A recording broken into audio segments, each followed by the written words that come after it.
নমস্কাৰ অংকুৰিত অসম চাই থকাৰ বাবে ধন্যবাদ। বয়স মাথো এটা সংখ্যা, মনত যদি থাকে সৃষ্টিশীলতাৰ তাগিদা আৰু সমাজলৈ কিবা কৰাৰ হেঁপাহ, তেন্তে অৱসৰেও হেঁচা মাৰি ধৰিব নোৱাৰে কৰ্মৰ আগ্ৰহক। ৭৭ বছৰৰ বয়সতো নিজৰ প্ৰতিভা আৰু পৰিশ্ৰমেৰে আন এক নতুন পৰিচয় গঢ়ি তুলিছে ৰহাৰ এগৰাকী কৃতি শিক্ষকে।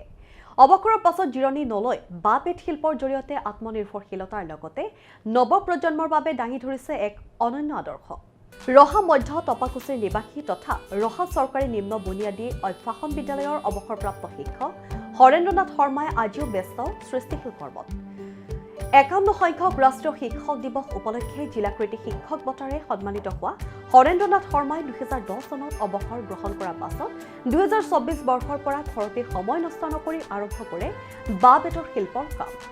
নিজৰ হাতৰ নিপুণতাৰে বাঁহ আৰু বেতৰ পৰা তেওঁ নিৰ্মাণ কৰি আহিছে শৰাই, চকী, মূঢ়া, টেবুলকে ধৰি বিভিন্ন নান্দনিক সামগ্ৰী।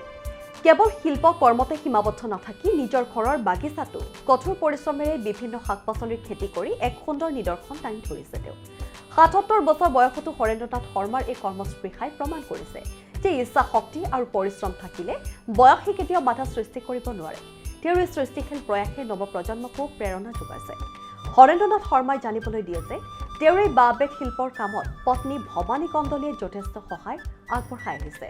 আজি তেওঁৰ বাসগৃহত উপস্থিত হৈ ৰহা আঞ্চলিক সাংবাদিক সন্থাৰ প্ৰাক্তন সভাপতি দীপক কুমাৰ শৰ্মা, শিক্ষক, লেখক তথা কবি লক্ষ্মীপ্ৰসাদ ডেকা আৰু সাংবাদিক ছয়েল খেতানে হৰেন্দ্ৰনাথ শৰ্মাৰ এই প্ৰশংসনীয় কৰ্মৰ শলাগ লয়। যেতিয়া অৱসৰৰ পাছত মই ৰাজহুৱা কামত ঘূৰিলোঁ, এই এইমছ লৈ সেইখিনি সময়ত বিৰাট হুলস্থুল। তাৰপৰা আমাৰ মন্দিৰতে মই অৱসৰৰ পাছতেই মই এওঁলোক অফিচ যায়, ছোৱালীজনী স্কুললৈ গ'লগৈ আৰু মই অকলে ঘৰত বহিম কি, মন্দিৰত কাম লাগিছিল, মন্দিৰৰ কাম চালোঁ। তেনেকৈ সেইখিনি সময় পাৰ কৰিলোঁ। পাৰ কৰি গৈ শেষত দেখিলোঁ যে এতিয়া মানে দৌৰাদৌৰি কৰিব নোৱাৰোঁ, কি কৰিম, গৰমো আহিছে।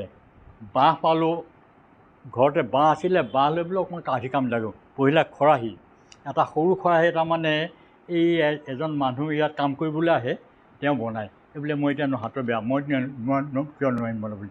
সেই হিচাপে এই প্ৰথম আৰম্ভ কৰিলোঁ খৰাহী। তাৰপৰা দেখিলোঁ মোবাইলত চাওঁ, মোবাইলত বিভিন্ন ধৰণৰ বস্তুবিলাক আহি আছে।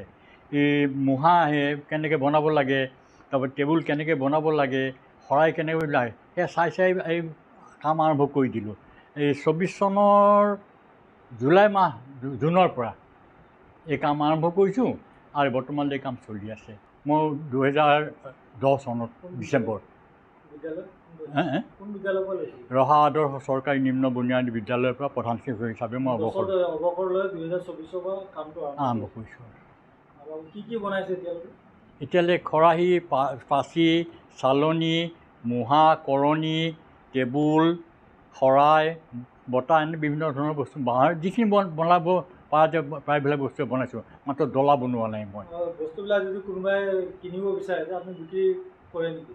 এতিয়া বিক্ৰী কৰিম বুলি ক'ব নোৱাৰোঁ, কাৰণ এটা বস্তু বনাই লোৱাৰ পাছতো মোৰ এমাহো লাগে, দুমাহো লাগি যায়। এজনক দিম বুলি ক'ম, তেওঁ ফোন কৰি থাকিব যে হ'লনে নাই।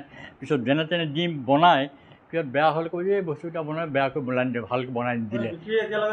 এতিয়ালৈকে বিক্ৰীৰ কথা ভবা নাই আৰু অকলশৰে ইমানখিনি কাম কৰি বিক্ৰী এটা ব্যৱসায়ৰ কথা ভাবিব নোৱাৰোঁ। তাৰমানে যিহেতু এইবিলাকৰ লগতে আমি দেখিছোঁ যে আপোনাৰ বাগিচাখন বহুত বস্তু আপুনি লগাই থৈছে, কি লগাইছে বাগিচাত? বস্তু মানে শাক চব্জিৰ পৰা আনি কৰি লেচু, তাৰপিছত এই লংগান, কল, কুঁহিয়াৰ, সকলো বস্তুৱে পাৰ্যক্ৰমে লগাই থৈছোঁ। আৰু শাক পাচলিও আছে। মই নিজে কৰোঁ। হয়, আমি হৰেন্দ্ৰ শৰ্মা মহোদয়ক চাকৰি নোপোৱা অৱস্থাৰ পৰা লগ পাইছিলোঁ। তেখেত এগৰাকী কীৰ্তি শিক্ষক, জিলা প্ৰশাসনৰ পৰা কীৰ্তি শিক্ষক হিচাপে পুৰস্কাৰ পাইছে আৰু 1996 চনৰ পৰা একেবাৰে নিবিড়ভাৱে পাইছোঁ। তেওঁৰ ৰহা চৰকাৰী নিম্ন বুনিয়াদী প্ৰাথমিক বিদ্যালয়ৰ এগৰাকী আদৰ্শৱান শিক্ষক। সকলোৱে তেখেত সমীহ কৰে, শ্ৰদ্ধা কৰে, ভক্তি কৰে আৰু তেখেত যেতিয়া শিক্ষকতা কৰিছিল সেইখন বিদ্যালয়ৰ পৰা যথেষ্ট বৃত্তি লাভ কৰিছিল, বৃত্তি পাইছিল আৰু ৰহাত এটা সুনাম আছে যে হৰেন্দ্ৰনাথ শৰ্মা ছাৰ বুলি ক'লে সকলোৱে সমীহ কৰে, আমিও শ্ৰদ্ধা কৰোঁ, ভক্তি কৰোঁ।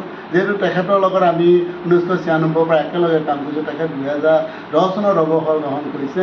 কিন্তু আজি আহি তেখেতৰ ঘৰলৈ এটাই ভাল লাগিছে যে ছাৰে অৱসৰ ইমান দিনৰ পিছতো 2024 পৰা এই যিটো বাঁহ বেতৰ কুটিৰ শিল্প, য'ত নেকি অসমৰ এটা স্বাভিমান বস্তুক তেওঁ হাত দিছে, আৰু এইটোৰ জৰিয়তে নিশ্চয় তেখেত এজন আদৰ্শৱান পথ প্ৰদৰ্শক হিচাপে সদায় থাকিব।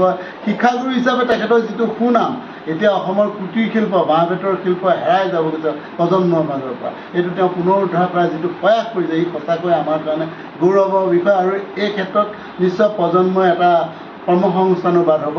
আৰু ইয়াৰ বাবে আমি পৰম পিতা পৰমেশ্বৰৰ ওচৰত প্ৰাৰ্থনা জনাইছোঁ, হৰেণ শৰ্মা ছাৰ, হৰেন্দ্ৰনাথ শৰ্মা ছাৰ যেন উজলি উঠক আৰু নতুন প্ৰজন্মৰ কাৰণে সদায় পথ প্ৰদৰ্শক হওক। ৰহাৰ যিটো গৰিমা, সেই গৰিমাটো যেন উদ্ধাৰ কৰাত তেখেতৰ যিটো বলিষ্ঠ ভূমিকা, সেইটো সদায় স্বাগতম। ৰহাৰ পৰা সাংবাদিক নৱজ্যোতি ভূঞাৰ প্ৰতিবেদন, অংকুৰিত অসম।